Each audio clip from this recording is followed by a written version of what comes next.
The Grove of Two Hearts, in a small grove hidden at the edge of a sleepy village, where the grass whispered and the leaves rustled like ancient lullabies, lived two siblings, Lena and Koru. They were not like other children who ran and shouted across meadows. Lena, the elder, moved slowly, always watching the sky. Koru, younger by 2 seasons, asked many questions but waited patiently for answers. Their home was a simple wooden cottage shaded by old oaks and warmed by a stove that crackled kindly in the evenings. A narrow stream curled past the grove like a ribbon, reflecting the moonlight as if it held secrets of the stars. Every morning, they walked barefoot among the trees. Lena carried a basket and Koru a little wooden flute. They spoke little but noticed much: the shape of a beetle's trail, the way mushrooms grew in silence, and how the mist curled like a cat among roots. One morning, Koru looked up and asked, "Sister, why do the birds sing before the sun wakes?" Lena knelt beside him, listening to the distant thrush. "Because they trust that light will return. They sing it into being." Koru thought deeply, as he always did. "Then, if we sing, can we bring the light too?" Lena smiled. "Perhaps not the kind that shines on leaves, but maybe the kind that warms hearts." They sat beneath the biggest oak, letting the idea settle like dew. The grove, ever quiet, seemed to nod in agreement. That afternoon, a wind stirred the grove. The leaves danced nervously, and even the squirrels grew still. Lena and Koru sat near the stream, watching clouds tumble over the hills like gray beasts. "I don't like that wind," said Koru, holding his flute tighter. "It brings change," Lena said. "But not all change is unkind." Soon, droplets began to fall, first curious, then certain. The children ran for shelter under the broad eaves of their cottage. Thunder rolled, and lightning flashed beyond the trees.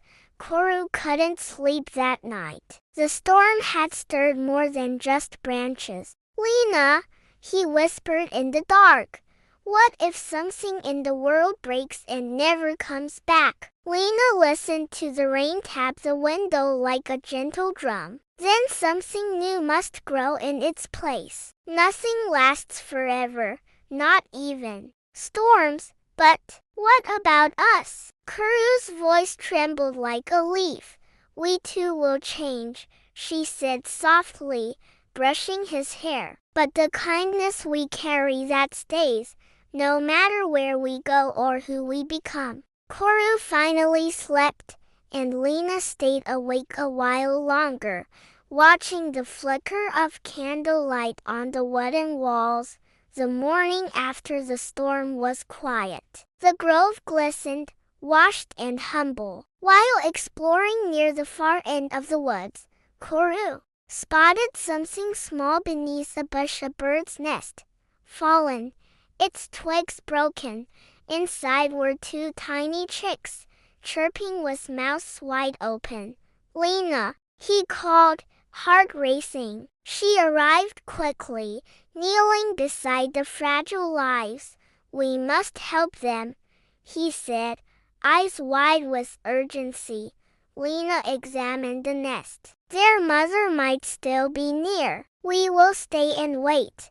They sat in silence for a long time. The wind no longer whispered. The grove itself seemed to hold its breath, but no bird came.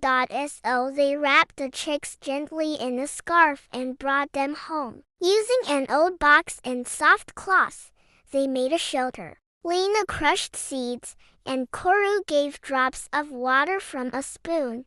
Each day, they watched the chicks grow stronger, fluff becoming feathers, chirps becoming song. Koru named them Sora and Mai.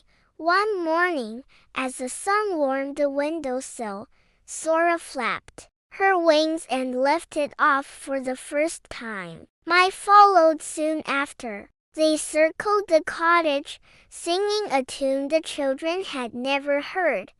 They remember, Lena whispered, eyes shining. Remember what? Asked Koru. That someone was kind. That summer, the grove grew thick with green. The siblings often sat quietly beneath the old oak, saying little, feeling more.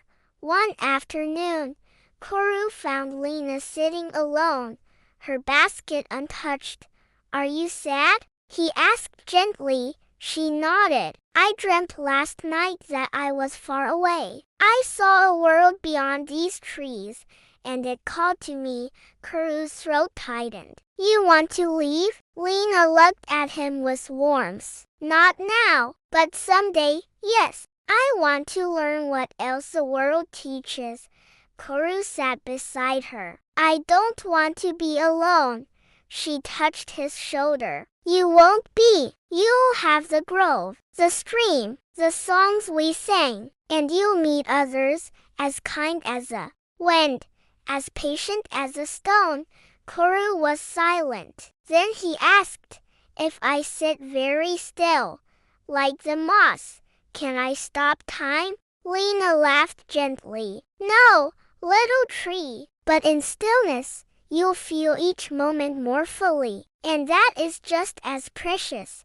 Years passed, as they always do. One autumn, Lena packed a small bag. She was taller now, her eyes full of morning light and distant skies. Koru stood beside her, older too, the wooden flute still in his hands. I'm not sad, he said, though his voice quivered.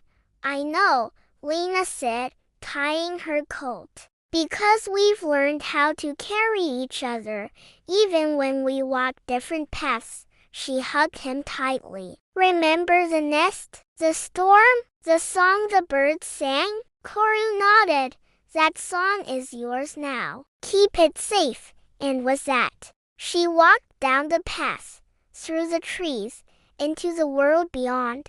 Koru stayed. He cared for the grove, played his flute to the stream, and told stories to the wind. And each spring, birds returned to nest in the trees sometimes, just sometimes, singing a tune that only he recognized.